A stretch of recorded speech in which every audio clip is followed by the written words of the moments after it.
Bonjour à tous et bienvenue sur Atypique Lab, le laboratoire qui cherche, sème, récolte d'autres regards sur l'orientation et l'évolution professionnelle. Bonjour Anne Et bonjour Stéphanie. Merci. Rebonjour. Oui, c'est ça. On a juste papoté un petit peu avant. Mais merci en tout cas à toi d'être présente. Pour la petite histoire, j'ai déposé une annonce sur un réseau qui s'appelle ABC pour venir rencontrer et interviewer des personnes qui pouvaient venir alimenter ce podcast. Et puis, tu as répondu présente. J'ai regardé ton profil, j'ai fait ma curieuse et là, j'ai adoré ton parcours, ce que tu fais aujourd'hui. Enfin bref, je pense que ça peut alimenter un beau papotage. Voilà.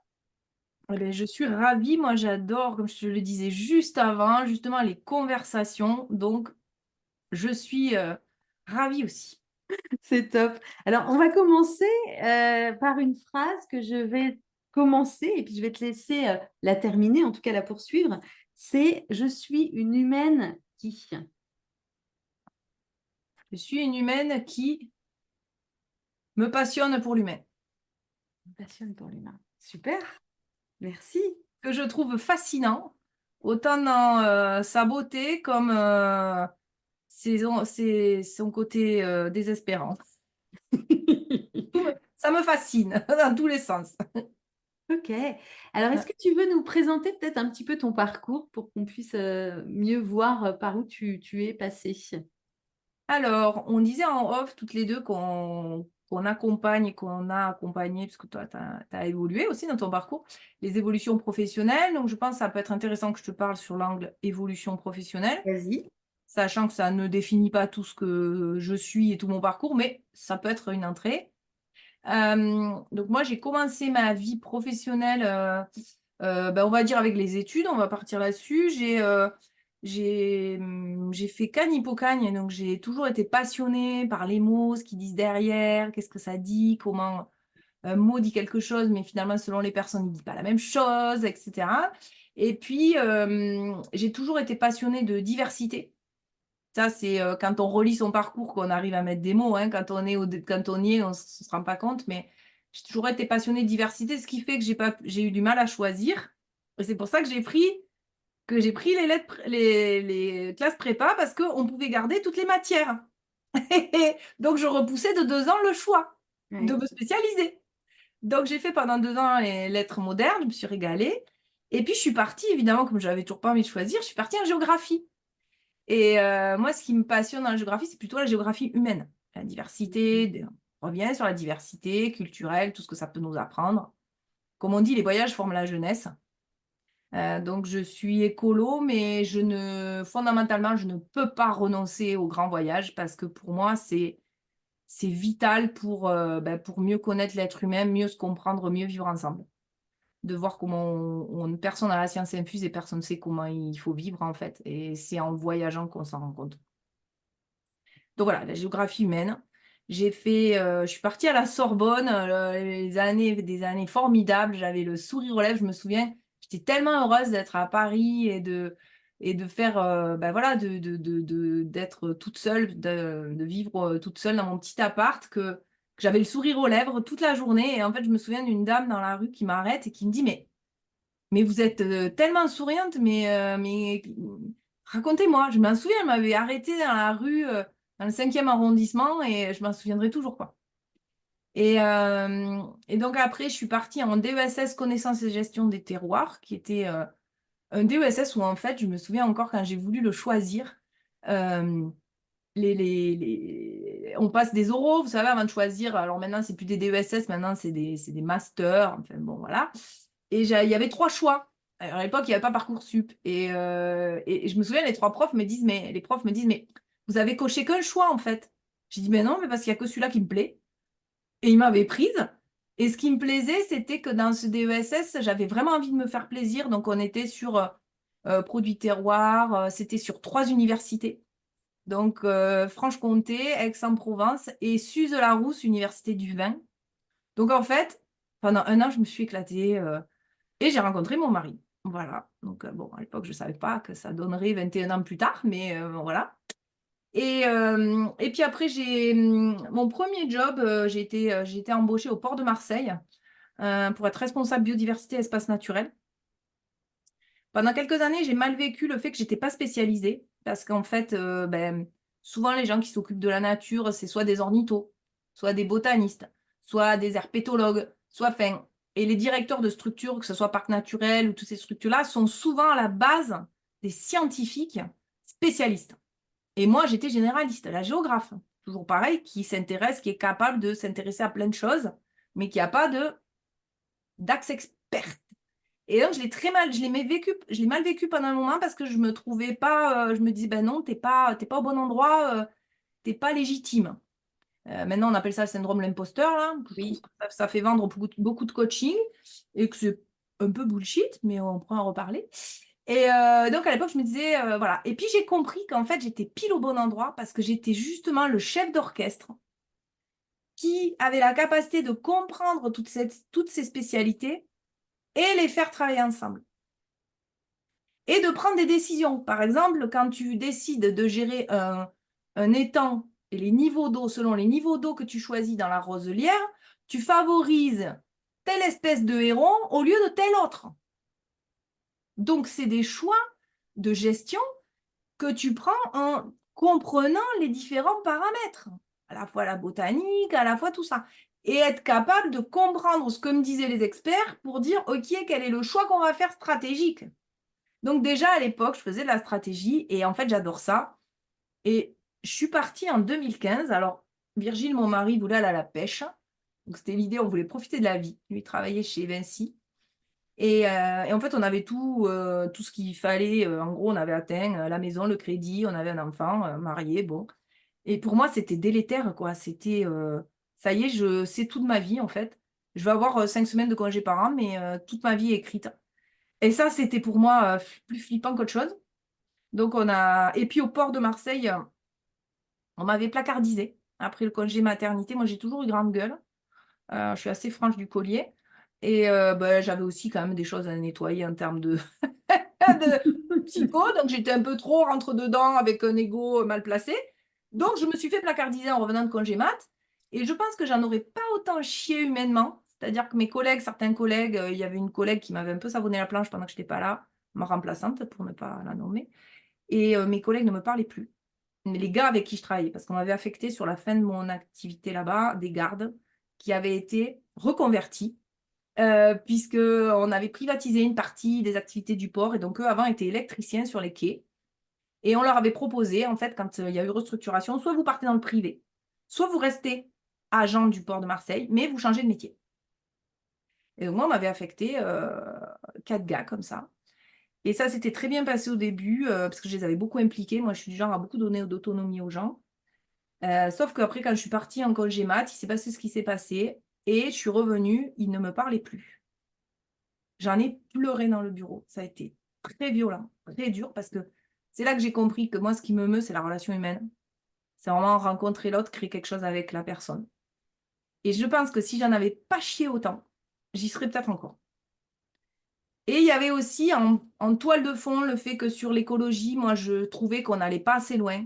Je voulais interagir avec la stratégie, j'étais cadre. Et à ce titre-là, je me disais, mais un cadre, il est là pour travailler la stratégie avec la direction, quoi. C'était vraiment ma vision d'être cadre. Sauf qu'en fait, dans plein d'endroits, on demande juste au cadre à manager et encadrer des gens et à obéir au N+1, qui est obéi au N+1 et qui en fait n'est pas du tout force de proposition.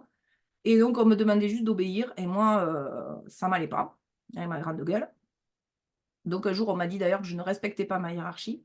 J'ai dit comment ça, je ne comprends pas. Parce qu'en fait, moi, quand mes chefs ils disaient des trucs que je trouvais complètement idiots, ben ça se voit, ça se voyait. Donc effectivement, c'était pas très, c'était pas très diplomate. Et donc il y avait ça en toile de fond, les sujets d'écologie que j'arrivais pas à faire avancer, où je trouvais que ça greenwashait, ça allait pas, ça tirait dans tous les sens. Et donc je pense qu'il a fallu qu'émotionnellement, ça soit aussi difficile, hein, pour qu'on décide de partir. Donc, on est parti en 2015 et on a eu quelques... Voilà, hein, quand on décide de mettre en place un changement, c'est pas tout de suite que tout se met en place. C'est ce que j'explique aux gens que j'accompagne en changement de vie et en reconversion. On a ouvert plein de portes. C'est pas tout de suite que tout va se mettre en place. il faut que ça décante, il faut rencontrer les bonnes personnes. On a une part qu'on maîtrise et il y a une part qu'on ne maîtrise pas. Donc, il faut attendre que les planètes s'alignent. Oui. Et donc, après, j'étais enceinte d'un deuxième enfant que j'ai perdu à la naissance pendant cet intermède en 2016, février 2016. Donc, on est parti en voyage thérapie. Bon, on aimait ça. Et voilà, ça a fait l'eau. On a fait les deux. On est parti 2 mois. Et bon, ben voilà, après, je la fais courte. Des recherches, des rencontres. Je me suis formée au coaching en 2017. Et c'est en me formant en coaching, parce on est allé s'installer chez ma mère dans l'Aveyron, que j'allais en Ariège. Et en allant en Ariège pour me former, mais je me suis mis à visiter des lieux. Et je vous la fais très courte, c'est long, hein, mais je vous la fais courte Oui, quand oui. même. Ouais. On a trouvé le lieu où on est aujourd'hui. Et l'idée, c'était de créer un lieu d'accueil en écotourisme et événementiel. Évidemment, qui correspond à ma nature profonde à moi, qui est de faire se rencontrer les gens, qui est de s'enrichir mutuellement de notre diversité. Donc, en fait, ça, c'est toujours la ligne rouge. En fait, quand j'y ai réfléchi, je me suis dit, tu étais au port de Marseille responsable biodiversité. Et les stratégies de gestion que j'avais mis en place, c'était préserver les mosaïques de milieu. La diversité, ça a toujours été mon truc, quoi. Du vivant, tu vois. Et donc, ben, c'est ma ligne rouge et c'est ce que j'adore. On parlait de bilan de compétences tout à l'heure. J'ai des collègues coachs, par exemple, qui râlent parce que le partenaire avec qui on bosse leur affecte des gens, leur envoie des gens comme clients à accompagner qui ne correspondent pas à ce qu'elles connaissent. Et moi, ça m'épate parce que moi, au contraire, j'adore. Et- C'est à chaque fois que j'ai des clients qui sont dans des domaines que je connais pas, qui ont des parcours de vie, j'adore ça. Et ça alimente mon accompagnement. Ça me permet de voir la vie autrement, donc de donner d'autres exemples aux gens que j'accompagne. Enfin, je trouve ça génial, la diversité. Donc voilà, donc on est installé depuis 2017 en Comminges, en Haute-Garonne. On est encore en plein travaux parce que la vie, hein, des décès dans la famille, le Covid, troisième enfant, donc deuxième sur Terre, mais troisième grossesse. Tout ça fait que on espère ouvrir. Alors, je ne sais pas si ton podcast sera daté, mais vous comprendrez. Hein. Là, peut-être que quand vous écoutez, on est ouvert. Peut-être que voilà. Hein. On espère ouvrir donc, où on est ouvert depuis l'automne 2023. Et D'accord. non, 2024, on est déjà. 24, ouais, c'est ça, parce Non, que mais je vous embrouille complet. C'est pour voir quand les gens suivront. ouais, Voilà. ok. Bon, 2020, Et voilà. Et octobre. donc, donc l'idée, c'est un lieu où il y a un écogîte.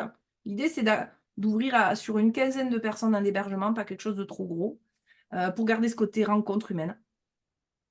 Un écogîte et des hommes qui sont des structures, vous pourrez rechercher sur Internet, ZOME, qui sont des structures assez particulières en termes d'architecture. Voilà, donc en pleine campagne, on a une gare pas loin, ça c'était important pour moi en termes de cohérence et sur les volets évidemment écologie. Et moi, j'accompagne des gens maintenant à faire ces changements de vie, à se reconvertir et puis à créer aussi ce que j'aime bien dire aussi, que je recrute des Avengers. Donc, j'aide des gens qui ont comme j'appelle leur soleil, qui ont quelque chose à créer qui fait du bien à l'homme et à la planète. Comme je dis souvent, aider les gens à être mieux dans leur pompe pour cesser de s'envoyer des bombes. Et du coup, voilà, j'aide des gens aussi en création d'entreprise parce que c'est comme ça que eux ils œuvrent dans le monde, c'est pas forcément en étant salarié. Super. Voilà Donc, le parcours. c'est un parcours que tu as expérimenté et aujourd'hui, tu accompagnes d'autres personnes à expérimenter leur parcours, quoi. Oui. À un moment, j'étais un petit peu en difficulté quand les gens venaient chez nous parce qu'on fait des portes ouvertes. On a fait des portes ouvertes depuis les débuts pour montrer Ok. que justement, c'est work in progress et que tout n'arrive pas d'un coup. Et les gens me demandaient un peu, tu sais, souvent on cherche la recette. Comment Mm. tu as fait? Et en Oui. disant, je peux faire comme elle, ça va marcher. Ouais. J'étais gênée parce que moi, le fait que j'ai fait, c'est certaines particularités de ma vie de famille, Oui. etc.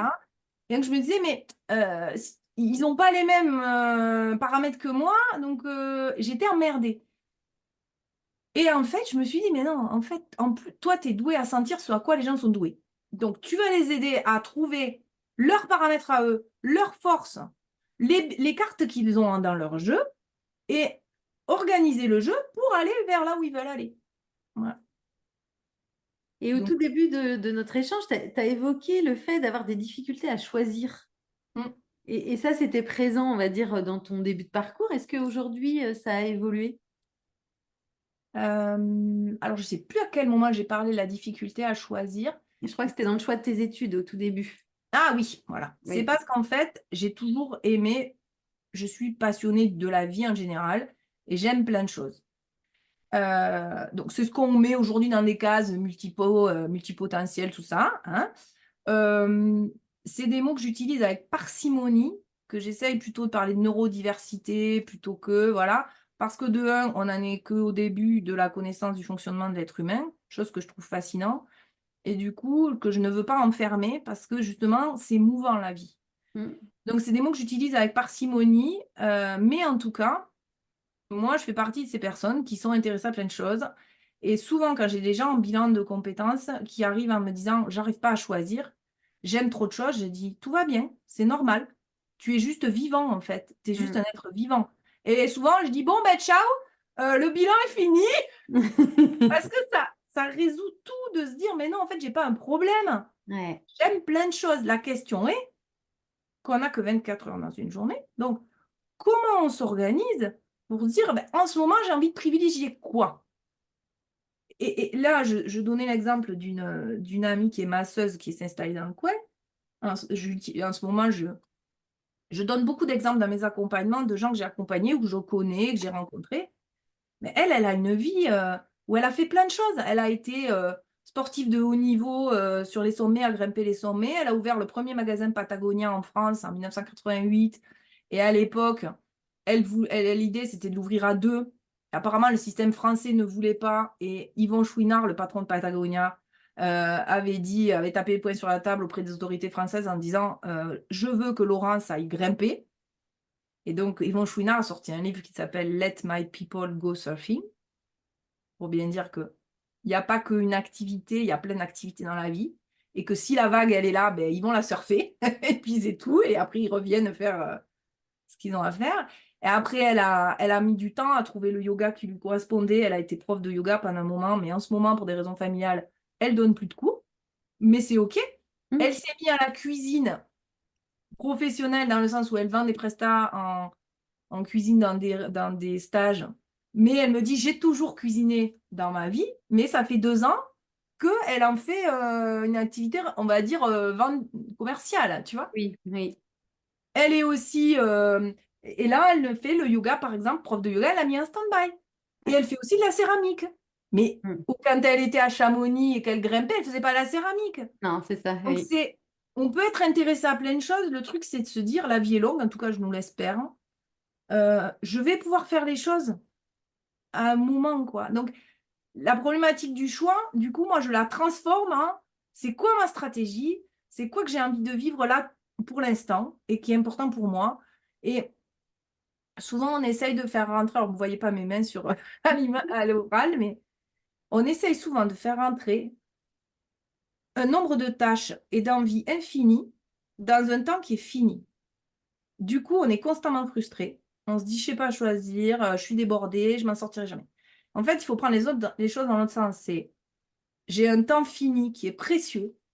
Mon temps, notre temps, c'est la chose la plus précieuse au monde. Mon père il m'a toujours dit, le temps, c'est de l'argent. Qu'est-ce que je choisis de faire avec ce temps qui est précieux? Je l'affecte à quoi, en fait? Ouais. Et du coup, c'est plus comme ça que ça se place, en se disant, c'est pas que je renonce en me disant, je ferai jamais ça dans ma vie, c'est peut-être pas le moment.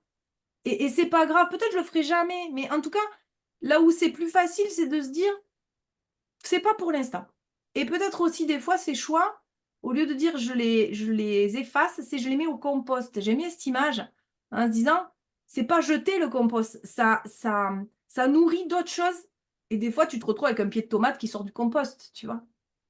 Oui, c'est Donc, ça. C'est que parfois aussi, il y a une idée et que cette idée, elle n'est pas forcément réalisable, ou en tout cas pas dans le choix de l'instant, mais qu'elle va venir effectivement alimenter et peut-être croiser d'autres idées qui prendront forme un peu plus tard, quoi. ouais, puis surtout, c'est ce que j'aime bien dire sur la diversité, c'est qu'il y a une philosophe, je crois, qui est en ce moment qui est à la mode, qui s'appelle Gabrielle Alpern, qui a sorti un bouquin qui s'appelle Demain tous sans tort. Je l'avais entendu sur France Inter, et puis quand je l'écoutais, je disais, ah ben, oui, évidemment. Tu te dis, mais c'est pas nouveau ce que tu racontes. Tu vois, je trouve que c'était Oui. intéressant la façon de l'expliquer, mais. Et puis le demain, je dis, ah ben non, c'est pas demain, en fait, on l'a toujours été. Oui. Tu vois, pour moi, on n'est pas un truc. Et donc, bon, ben, très bien, tant mieux, ok, on en parle.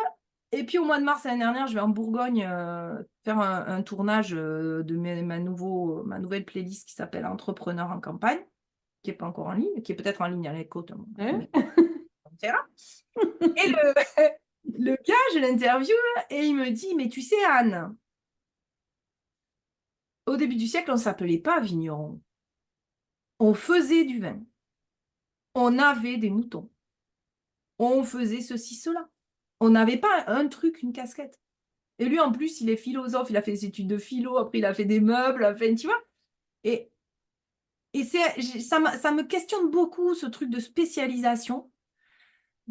J'ai fait des newsletters là-dessus, c'est vraiment quelque chose qui me passionne de réfléchir à tout ce fonctionnement sociétal, psycho, culturel et tout ça. Je ne sais pas si ça date de la spéciale du Fordisme. Le film de Charlie Chaplin des temps modernes en parle, et en même temps, les gars qui montrent à l'usine, ils passent pas leur journée à l'usine. Ils restent des mecs diversifiés même. On l'a toujours été. Sauf qu'on veut séparer la vie rentable, payée, donc professionnelle, de l'autre vie. Mais on est une seule personne en fait. On a toujours été diversifiés. C'est pas nouveau. Non. Et donc en fait, on se force et du coup, on est contre nature. C'est pour ça que ça fait aussi autant de gens malheureux qui débarquent en bilan de compétences en me disant, Anne, j'ai un problème. Mais non, en vrai, essaye de juste de contraindre ta nature d'humain et d'être vivant. Et je donne toujours cette image en disant, si on n'hybride pas, on dégénère. La nature, si on est consanguin, on dégénère. Donc, c'est juste pas naturel, en fait, d'être qu'une chose. Tu vois? Ouais, Donc, ok. voilà. Du coup, je sais plus le début de la question, mais sur cette Oui. histoire de choix, voilà, moi aujourd'hui, je l'ai Oui. compris comme ça. Est-ce que finalement, la problématique, c'est pas la problématique de la norme plutôt? Il y a de ça, et je pense que dans la norme aussi, ça nous rassure. C'est-à-dire la norme, pour moi, c'est le cadre. Ouais. Donc ça nous rassure, c'est sécurisant. Oui. Je sais où c'est bordé, comme on dit, on a besoin pour être libre d'un cadre. C'est pour ça que les enfants ont besoin d'un cadre, pour être libre dedans. Donc attention, cadre ne veut pas dire rigidité, on pourra en parler Oui. longtemps. Oui. Donc la norme nous donne ça. Mais ça peut des normes de vie en société, des normes de respect, des normes, bon, tu vois? Mais jusqu'où on va dans la norme? Et moi, quand les gens me disent, oui, Anne, encore tout à l'heure, ma cliente juste avant toi, elle me dit, oui, je me demande si c'est que j'ose pas, parce que j'ai peur d'y aller, surtout quand on est sur des sujets création d'entreprise. Moi, à chaque fois, je dis aux gens, alors déjà, de un, tu laisses le temps au temps. On a ouvert plein de portes. C'est peut-être pas tout de suite que tu vas te mettre à ton compte, c'est peut-être dans 5 ans. Tout va bien. Oui. Et secondo, c'est normal d'avoir peur. Mm. Tu as besoin de sécurité. Donc, la norme nous sécurise. Donc, on a besoin de sécurité. La question, c'est jusqu'où on le met. Est-ce que ça nous inhibe complètement et qu'à un moment, on se dit non, mais là, à un moment, il faut y aller. Mais c'est normal de vouloir border. Moi, comme je dis aux gens, je vais t'envoyer dans le Grand Nord, mais pas à poil. Tu vas partir avec un équipement de survie et tu vas savoir comment t'en servir. Tu vas sauter de la falaise, mais pas sans parachute. Et puis, je vais t'apprendre à t'en servir, à l'ouvrir, à atterrir, à tout ça. Tu vois, donc on a besoin de sécurité. Tu vois, la norme, quelque part, c'est un peu ces parachutes, cette boîte à outils qui nous sécurise. Mais c'est toujours la dose qui fait le poison, quoi. Oui. Donc, Oui. Je pense qu'on met dedans. comme on a peur, l'être humain a peur de l'inconnu. Ouais. Forcément, on a peur de la mort. Hein. C'est Mm. quoi qui nous flippe? C'est où je viens, où je vais. Bon. Mm. Du coup, on met plein de trucs pour sécuriser tout ça, mais on reste fondamentalement flippé de la mort. Donc, si tu le mets à échelle sociétale, ça fait plein de trucs normés, très rigides, pour nous empêcher pour éviter la peur de la mort, que de toute façon, on n'évitera pas. Donc, tant qu'on ne travaille pas cette peur de la mort fondamentale, on continue on rigidifie de plus en plus ces fameuses cette norme Oui, c'est ça. qui finalement est délétère pour l'humain, qui nous tue quelque part, Mm, mm. avant qu'on soit mort. Ouais, oui, Je vais très loin exactement. là, mais tu Ouais, vois ouais. l'idée. Mm. Mm. Et alors, moi, j'ai bien aimé quand je suis allée donc me balader sur ton site, sur ton profil LinkedIn et tout. Et j'ai vu le mot ou l'expression, je ne sais pas trop comment dire, raconteuse tisserande. Alors, est-ce que tu peux nous en dire plus là-dessus?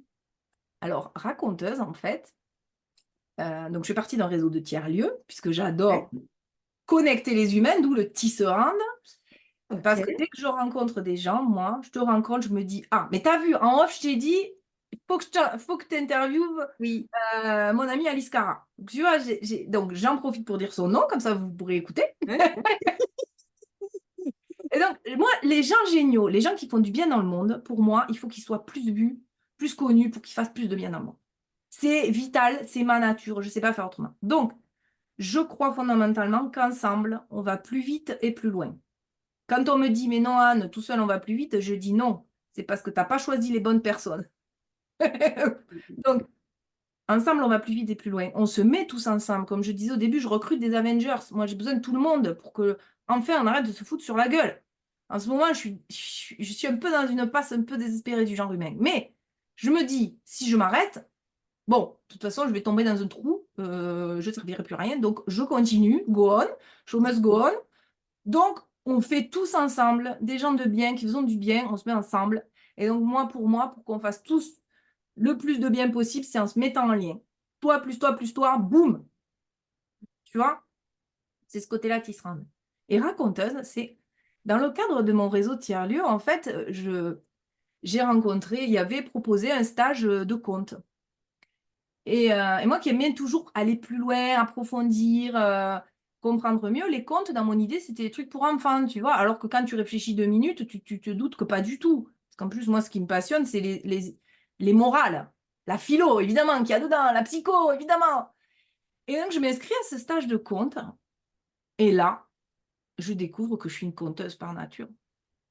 En fait, il t'explique notamment que les contes, en fait, c'est pas fait pour les enfants à la base. C'est fait pour les adultes. Et alors, tu as plein de types de contes, mais moi, ceux qui évidemment me plaisent le plus, ça vous étonnera pas, c'est les contes philosophiques, amorales, etc. Plus que les contes géographiques. Les contes géographiques, c'est comment sont nés la montagne Trucmuche, tu vois, Oui. ce genre voilà. Moi, c'est plus les contes qui aident à bien vivre, à mieux vivre, Oui. quoi. Et donc là, je me rends compte que je compte par nature. Moi, je raconte des histoires tout le temps. Dans mes coachings, je fais des métaphores tout le temps. Je raconte les histoires d'autres personnes. Regarde, je vous ai parlé de Laurence tout à l'heure, je vous ai parlé de Oui. notre collègue coach. Je ne fais que ça. Que ça, que ça, que ça. Donc, du coup, je me suis dit, bon, je suis conteuse. Et puis, pendant ce stage, on se présentait, enfin, on expliquait. Et moi, j'ai une petite métaphore que j'utilise, enfin, une métaphore. Du coup, c'est ma méthode. Bon, on appelle ça comme on veut, Ouais. hein. Ça reste en toute humilité, mais ça plaît beaucoup aux gens et ça plaît à tous les âges. J'utilise le système solaire pour accompagner les gens en leur disant qu'ils sont constitués d'un soleil et de planètes. Étant entendu que le soleil, c'est ta nature profonde, ce que tu fais sans, comme tu respires, dont tu n'as pas conscience et qui a une énorme valeur. Mais tu n'en as pas conscience parce que tu es né avec. Et donc, j'aide les gens à identifier ça. Moi, je le sens, mais je Mhm. les aide à mettre des mots, à le travailler pour après le mettre dans une nouvelle forme professionnelle. Par exemple, là, vous ne le voyez pas, mais j'utilise aussi Groot pour Ouais. dire qu'au début de votre vie, si vous qui écoutez, vous étiez des glands, sans mauvais jeu de mots, et Mhm. à la fin de votre vie, vous serez un chêne, mais entre le gland et le chêne, on est d'accord, rien qui ressemble dans la forme. Mais la sève, c'est la même. Moi, j'aide les gens à retrouver cette sève, ce magma du soleil, pour dire, OK, c'est quoi ma prochaine forme? Et donc, je raconte mon histoire de système solaire. Et là, le conteur qui vous accompagne, il me dit, mais oui, tu es rat comme le dieu rat du soleil, conteuse. Ok. Oh, Ah. j'adore! Oh, j'adore! Évidemment, moi qui adore les jeux de mots, Oui, oui, classe oui, de plairait pas de lettres, enfin, tu vois, j'adore oui. les. J'étais trop contente. Donc, j'ai mis raconteuse et tisserande pour ce côté, tisser des liens, faire se connecter les gens, tisser la trame, une grande trame d'humain, et tout ça, parce qu'on est tous reliés. Ah, c'est hyper chouette, hein. J'adore enfin, cette appellation, oui. Je ne sais pas si je mettrais ça comme ça, mais je trouve ça très chouette. Euh, j'ai vu aussi que tu parlais de croyances soutenantes. Oui. Est-ce que tu peux nous dire ce que c'est? Enfin, on entend souvent les croyances limitantes et des croyances soutenantes. Qu'est-ce que c'est pour toi? Ben, en fait, je pars du principe que c'est aussi ce que m'a confirmé mes études en coaching, sachant que quand j'étais au port de Marseille, je coachais déjà mes collègues sans m'en rendre compte. Je leur disais, mais change de lunettes pour voir le monde. Et puis, si t'es pas content, va le dire à ton chef qu'il y a des trucs qui te dérangent. Si t'es encore pas content, monte au-dessus. Si ça n'avance pas, va-t'en. Ou sinon, ferme ta bouche, en fait. Arrête de râler, prends-toi en main, quoi. T'es un peu cash. Bon, depuis, j'ai avancé sur ça parce que tout le monde n'est pas capable de se prendre en main. Donc, Oui, voilà. C'est l'expérience aussi qui fait que. Mais en tout cas, j'ai toujours cru qu'on avait tous nos visions du monde. Et nos visions du monde, elles sont basées sur des croyances. Et donc, il y a des croyances qui nous bloquent. Tu vois, par exemple, je dois absolument choisir un métier, un titre, un truc fermé, un titre métier précis, sinon, en fait, je vaux rien, mm, par exemple. Et puis, il y a des croyances qui nous aident à vivre. Moi, par exemple, euh, ça s'appelle une croyance parce que rien ne le prouve aujourd'hui. Je ne sais pas si un jour on le saura, euh, puisque la science évolue tout le temps. Avant, on croyait que le soleil tournait autour de la Terre, hein. On a mm. tué des gens qui disaient le contraire. Donc, Oui, oui. Mm. et bon, la science l'a prouvé, mais enfin, la science de l'être humain sur la planète Terre, hein, on va savoir au niveau de l'univers. C'est ça. Oui, oui, Pas foutu complètement. le doigt dans l'œil, j'en sais rien. Tu vois, Oui. bon. Mm, Euh, et donc, du coup, c'est ça que je trouve vertigineux, c'est qu'en fait, choisis ce que tu veux, mais fais pas chier l'autre en lui disant que toi, tu as compris. mm, Tu vois, c'est toi si ça t'aide à vivre et que tu crois qu'il y a Mahomet ou qu'il y a Jésus ou que... mm. Parce qu'il y a eu des écrits et les écrits aident à vivre. La Bible, le Coran, c'est des livres de contes. Les contes, ce sont des sagesses pour vivre ensemble, en fait. Donc, Ouais. si toi, ça te va d'y croire et de croire qu'il est... Mais très bien. Par contre, va pas expliquer aux autres comment il faut qu'ils vivent. Chacun les siennes. Tu vois, pas de prosélytisme. Et donc, du coup, moi, par exemple, qui ai perdu un enfant à la naissance et puis qui ai besoin de me raccrocher à plus grand que moi, sinon je désespère vraiment de l'être humain, ben, j'ai des croyances, on va dire, spirituelles qui sont que je pense qu'on a une vie après la vie ici. Voilà, que ma fille, elle n'est pas venue pour rien, celle qui est repartie, etc. Mais c'est mes croyances. Ça m'aide à vivre, ça m'aide à faire du bien dans le monde parce que si je déprime, eh ben, je ne sers plus à rien et je pense que je suis là pour servir quand même à quelque chose. C'est ma croyance aussi, tu Oui, vois. oui, oui, Voilà, oui. Et ce sont des croyances soutenantes dans le sens qu'elles t'amènent chaque jour à agir, quoi. voilà, à vivre, hein. Et donc, de penser, de croire que je sers à quelque chose, ça m'aide à vivre, hein. De penser que ma fille, elle n'est pas passée par hasard et qu'elle avait des messages et qu'il y avait quelque chose pour moi à vivre là-dedans, ça m'aide. Mm, mm. Euh, voilà. C'est ça les croyances soutenantes, c'est choisir des croyances qui nous vont bien, qui peuvent évoluer dans le temps. En ce moment, j'ai envie de croire ça. Ça m'aide. Mm. Par contre, attention, tu peux dire aux autres que c'est les tiennes et que peut-être ça peut les aider de croire pareil. Ouais. Mais on va surtout pas dire que c'est l'alpha et l'oméga parce que franchement, depuis le début de l'humanité, en tout cas, on n'a pas les écrits depuis le début de l'humanité, mais les écrits qu'on a de l'époque d'Aristote et compagnie, on n'a pas avancé un chouïa là-dessus. On ne sait toujours pas ce qu'on fout là et on ne sait toujours pas combien on va.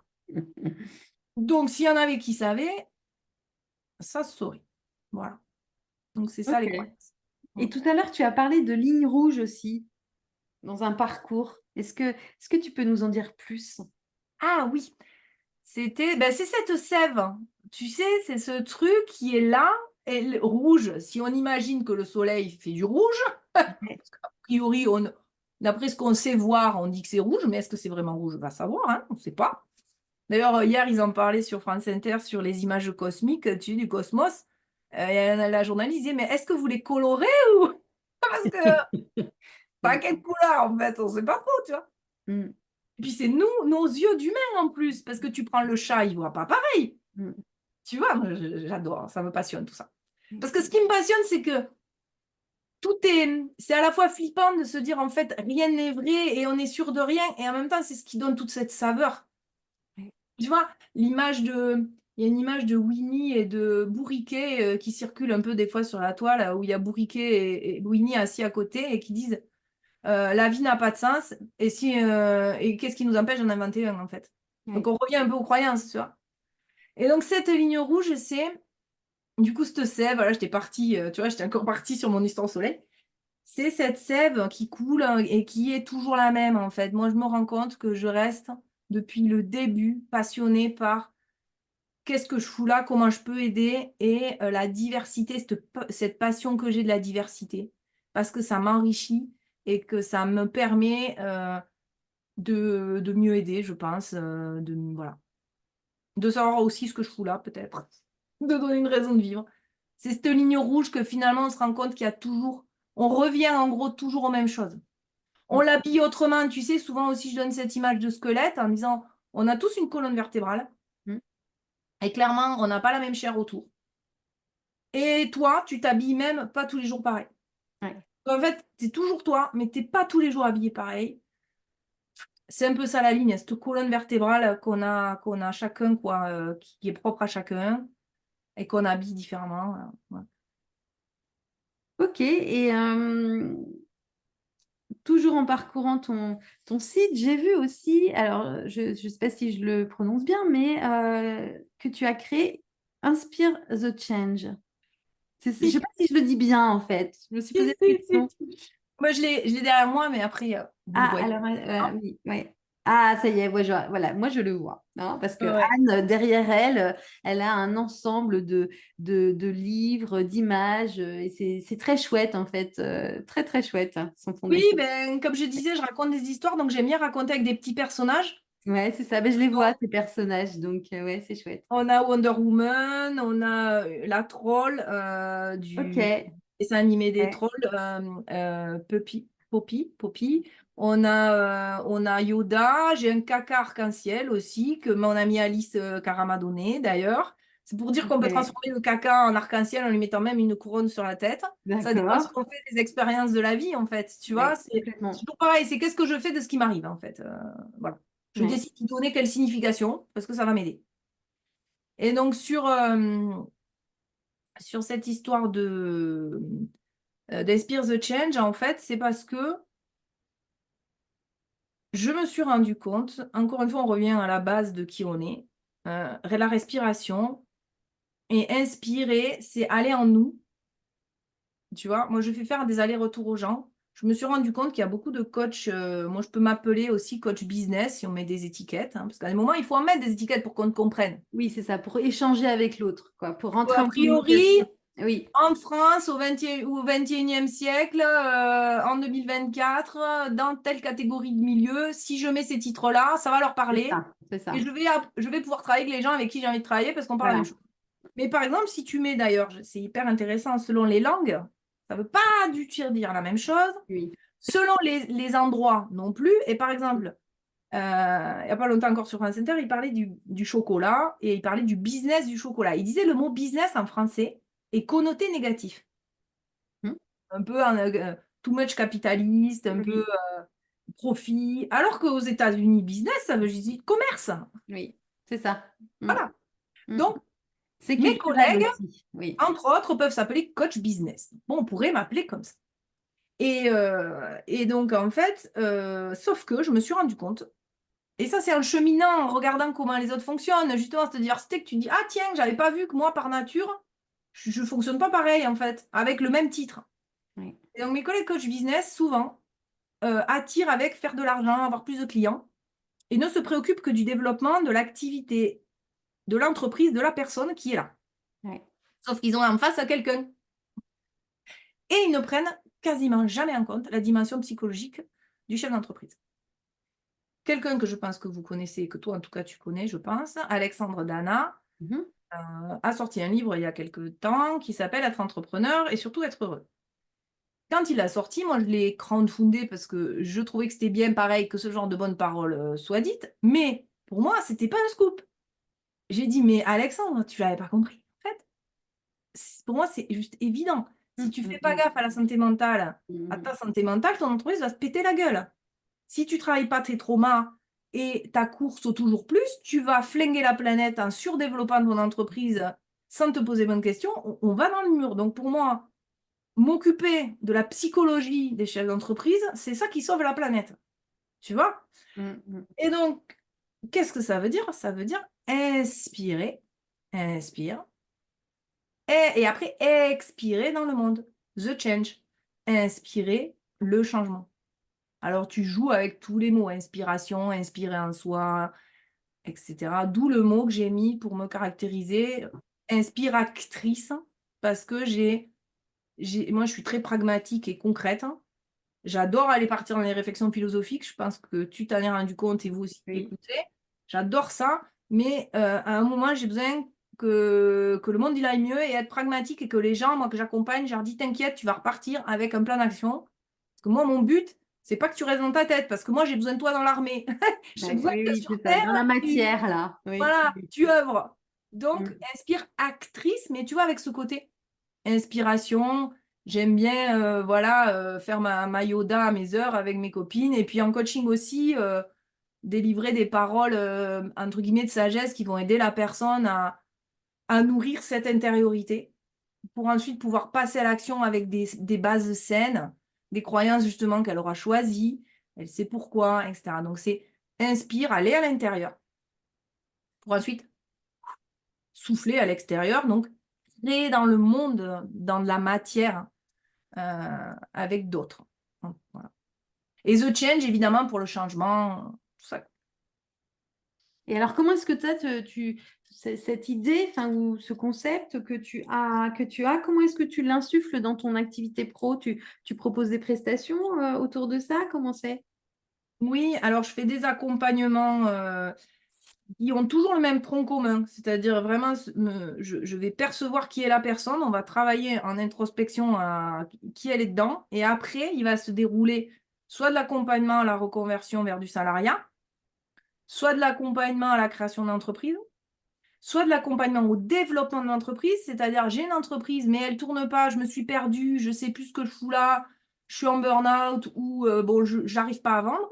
Attends, on va revenir à qui tu es et ensuite on va choisir la stratégie.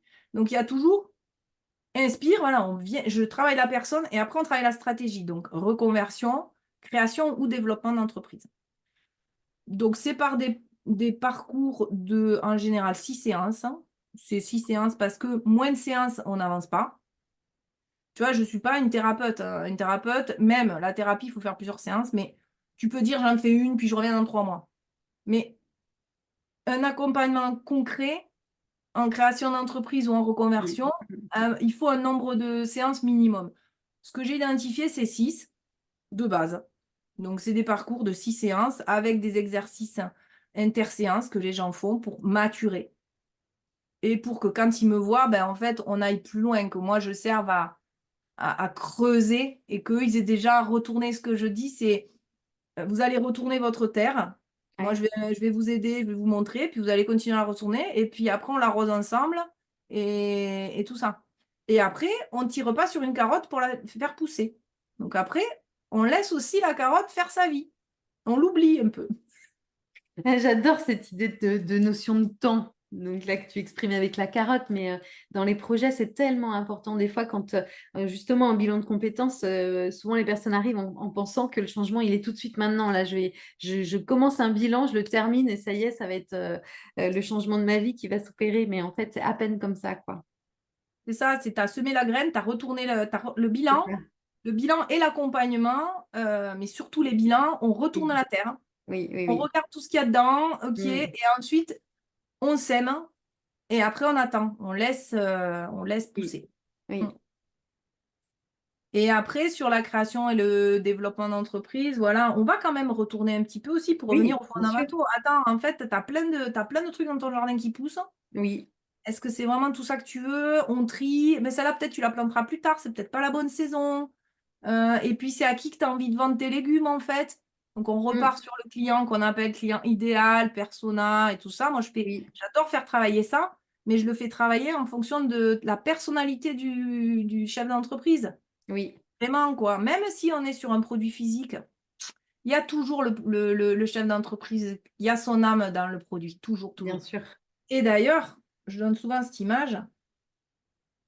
Tu peux avoir 3 boulangers dans une ville, on n'ira pas tous au même. Et le boulanger qui fait du super bon pain bio et tout, parce que moi, j'accompagne plutôt les projets économie sociale et solidaire et à Ok. impact, les mots à la mode, hein, à impact positif, écolo, machin, Oui, oui. tiers-lieu, tout ça. Je suis la bonne personne pour ça. Si vous avez tous ces projets-là, venez me voir.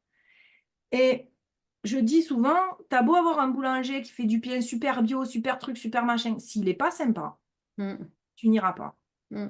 Tu iras sur Et moi, j'ai un exemple concret autour de chez moi. Je ne vais pas aller plus loin pour pas quand même. Oui. Mais voilà. Je préfère aller plus loin chez une dame qui est adorable et qui est peut-être moins parfaite, surtout sur ces sujets bio, mais qui humainement est super. Et tous les humains fonctionnent comme ça. Le gars qui s'implique dans les assos dans le coin, qui donne de son temps, qui est là, on ira acheter chez lui. Moi, des fois aussi, des fois, je vais dans des boutiques et en fait, j'y vais pour rencontrer l'autre, sans m'en Oui, rendre c'est compte. ça. Ouais. Et des fois, j'ai envie d'acheter un truc en me disant, non, mais cette personne, elle est trop chouette, il faut que j'y achète un truc. Mm, Donc, ouais. moi, je suis très cliente de tout ce qui est crowdfunding et tout, parce que je Oui. trouve ce que je fais dans mes accompagnements, ce que m'a dit un jour un de mes accompagnants, puisque tout coach a besoin d'un coach, puisqu'on est la seule personne qu'on ne voit pas dans la pièce. Donc, moi aussi, j'ai besoin d'être accompagnée. Il m'avait dit, toi, tu es spécialisé de l'adéquation personne-projet. Et moi, ce que je dis à partir de ça, c'est ce qui m'intéresse, c'est la personne dans le produit. C'est qui y a derrière le produit. C'est Mm, pas le produit en soi, tu vois. mm, mm. Et, euh, et donc, en fait, c'est ça qu'on achète. Et donc, moi, j'aime bien quand je trouve des gens géniaux qui sortent des trucs. Je dis, je vais acheter son bouquin. Peut-être je le lirai pas, mais je l'aide à continuer à œuvrer dans le monde parce que ce qu'elle fait, c'est bien. Mm. Et il faut qu'elle continue à avoir les moyens de faire ce qu'elle fait. Donc, Ouais. je file des sous, j'achète des trucs des fois parce que, par exemple, là, j'ai mis 200 euros, je crois, ou 2000, je sais plus, je suis nulle à un chiffre. Moi, vous allez me dire, ça n'a rien à voir, à 200 Quand euros. même, il y a un zéro de différence, c'est tout. Je connais quand même mes tarifs, attention, ça va. Et dans une banque qui s'appelle Gringot. C'est pas les seuls, il y en a d'autres, il y a la Nef, tout ça. Mais j'aime bien leur façon de faire, j'aime bien. Eh bien, je sais qu'elle n'est pas spécialement rentable, mais je m'en fous, mais parce que je veux que cette banque, elle continue à grandir. Ouais, Donc, ok. quand ils ont ouvert le capital, j'ai mis des sous. Ok. J'ai un compte chez eux, certes, mais j'ai aussi mis des sous au capital. Ils ont ouvert le capital à 2 millions d'euros. Ils ont fait un appel, c'est pas un appel de fonds, c'est, je ne sais plus le terme exact, de 5 millions d'euros, en fait, Ok. une levée de fonds. Et ils ont décidé de mettre 2 millions pour les particuliers. Ok. Tout est parti en 1 heure. Ah oui? Et Ok. 2 millions. Énorme. Et ils nous ont dit, ne prenez pas plus de temps pour qu'il y en ait pour tout le monde. Ok. C'est pour dire, comme humainement, ils sont forts pour créer la connexion. Parce que les gens se sont dit, ce truc, il est chouette. Les gens qui le portent, ils sont chouettes. J'y mets des sous. Ils sont peut-être pas parfaits, surtout. Moi, je sais qu'ils Oui. sont pas parfaits parce que personne n'est parfait. Et je ne connais pas Maude Caillot, la fondatrice, mais le peu que j'en vois, ça me va. Parce que c'est vachement plus propre que les autres banques, de toute façon. Et moi, j'ai envie qu'ils continuent à œuvrer. Donc, j'ai mis des sous. Tu vois? C'est Donc, très inspirant comme fonctionnement. Là, dans ce que j'entends, c'est que tu as tous tes fonctionnements en fait personnels qui sont dans ton quotidien et puis qu'en fait, vraiment, ça prend forme dans ton pro, quoi. oui, parce qu'en fait, c'est cette histoire de système solaire. C'est que moi, Mm, quand j'ai les gens en accompagnement qui arrivent, par exemple, en bilan de compétences, je leur dis, moi, mm, c'est pas Stéphanie au travail qui m'intéresse, c'est mm. Stéphanie tout court. C'est ça, Et, c'est la et une, personne, quoi. Mm, ouais, et une partie de ton mm, soleil qui est mm, ta nature profonde est rémunérée un mm, jour, et d'autres parties, non. Mais tu peux pas mm, t'empêcher d'être Stéphanie. c'est C'est ça. Stéphanie. Mm, Comme on disait au début, t'as une âme de chercheuse, ben, tu l'as fait sur des volets pro, et puis au quotidien, tu vas comme moi, te passionner pour comprendre les choses, c'est pas parce que tu t'es sorti du bureau que tu t'arrêtes de réfléchir. non, ça marche pas comme ça. Des fois, ça pourrait m'arranger, par contre, d'avoir un bouton off. On est d'accord. On se comprend. Les cerveaux qui tournent en permanence, je, Ouais, c'est je vois ça. C'est ça. Ok, merci Anne. Est-ce que tu as quelque chose à ajouter pour clôturer notre échange? Ben écoute, peut-être le truc que j'aurais ajouté, c'est que j'accompagne en distanciel et en présentiel, mais que je n'aime rien tant que la rencontre humaine à chair et en os, Et donc, le Merlin chanteur, venez nous voir. Vraiment, j'ai envie, moi, de plus en plus. Ben, j'ai fait mon expérimentation, les choses évoluent. Le lieu va ou est prêt à accueillir. Et je sais que je vais vraiment, à un moment, pouvoir bien vendre une nouvelle offre qui est, je veux faire des accompagnements avec des promotions de 8 personnes en création d'entreprise à impact positif, mettez entre guillemets, où en fait, je vais les accompagner en individuel avec des séances collectives, parce que les deux sont importants, hein, connaître la personne et puis travailler dans cette intelligence collective, et après les faire venir en immersion une semaine au Merlin Chanteur pour vraiment faire cohésion et après s'entraider une fois que moi je serai plus là. Et donc, voilà, la petite chose que je leur ai à dire, c'est venez nous voir parce que moi, j'adore ça et on ne sait pas des fois ce que ça peut donner. Comme je dis aux gens, des fois, tu vas prendre une première porte, tu dis, c'est pas tout à fait celle-là. Et en fait, celle qui te plaît, elle est 3 portes derrière la première que tu croyais que c'était pas la bonne. Donc, venez. On ne sait pas ce qui se passe, mais il se passe toujours des trucs chouettes. Et donc, Stéphanie, toi, la première, Super. you're welcome. Oh, merci beaucoup, Anne. Alors, où est-ce qu'on peut te retrouver sur ce site en géographique et après sur les réseaux, enfin sur la toile, comme on dit, où est-ce qu'on peut te retrouver? Alors, on peut me retrouver sur mon site web, anne-inspire.fr, anne-inspire.fr. Mon site web pour l'instant, puisque je fais plein de choses, est beaucoup trop chargé, donc je travaille à le simplifier tout en montrant ma diversité, mais sans perdre les gens. Sacré challenge, hein. C'est ce que j'aide à faire pour les gens, mais c'est comme on dit, on a une seule personne qui ne va pas dans la pièce. Donc, mon site est très chargé. L'idéal, vous pouvez farfouiller, promenez-vous, mais envoyez-moi une demande de rendez-vous si vous voulez, c'est le plus simple. Voilà. Et ensuite, vous pouvez me trouver sur YouTube pour les interviews, les entretiens que je fais comme toi en conversation autour des thématiques de l'engagement et du militantisme, pour montrer qu'il y a plein de façons de s'engager. Pas besoin d'aller aux barricades. Si ça ne vous correspond pas d'aller aux barricades, il y a plein de manières de s'engager. Il y aura aussi la playlist Entrepreneurs en campagne qui est sur des reportages autour pour montrer qu'il y a de l'entrepreneuriat partout, il y a de l'activité économique partout et pas que dans les grandes villes et pas qu'à Paris. Il y a des humains qui ont les mêmes besoins partout. Donc, en fait, voilà, avec la dimension, donc en campagne, milieu rural et en campagne avec le côté militant. Et après, je suis assez active sur Instagram, donc c'est Anne Inspiractrice. Vous tapez Anne Ferrier aussi, vous me trouverez. Si je retourne sur mon Anne.inspiractrice, mais vous me trouverez, voilà. Sur LinkedIn, j'essaye d'y être de plus en plus. Et sur Facebook, j'y suis pas trop, mais voilà. Mais working progress, toi qui as ton compte aussi, tu sais que hein, les choses prennent du temps. C'est Donc, ça, la méthode des petits pas, on va dire. et oui, un truc à dire par contre, que ça j'essaye d'envoyer régulièrement, mais c'est pas, j'en envoie pas toutes les semaines. J'ai une newsletter et là je partage mes réflexions de fond, philosophiques, hein, j'ai toujours Anne les bons plans, parce que ça, j'en ai pas parlé, mais ça, mes amis me l'ont toujours dit, toi qui connais tout le monde, et Anne les bons plans. Donc j'ai toujours dans ma newsletter la découverte, le contact à rencontrer, le livre à lire et tout ça. Voilà, donc vous pouvez vous abonner à ma newsletter et là, vous aurez plein de ressources dedans. Et ça, c'est sur mon site web. Voilà. Ok, et ben en tout cas, merci Anne pour tous ces partages, pour tous ces bons plans aussi partagés tout au long de cet échange. Et puis, au plaisir de te retrouver ici ou là, sur le chemin. C'est ça, entre nos planètes et nos systèmes solaires. C'est ça. Merci Anne, à bientôt. Merci Stéphanie.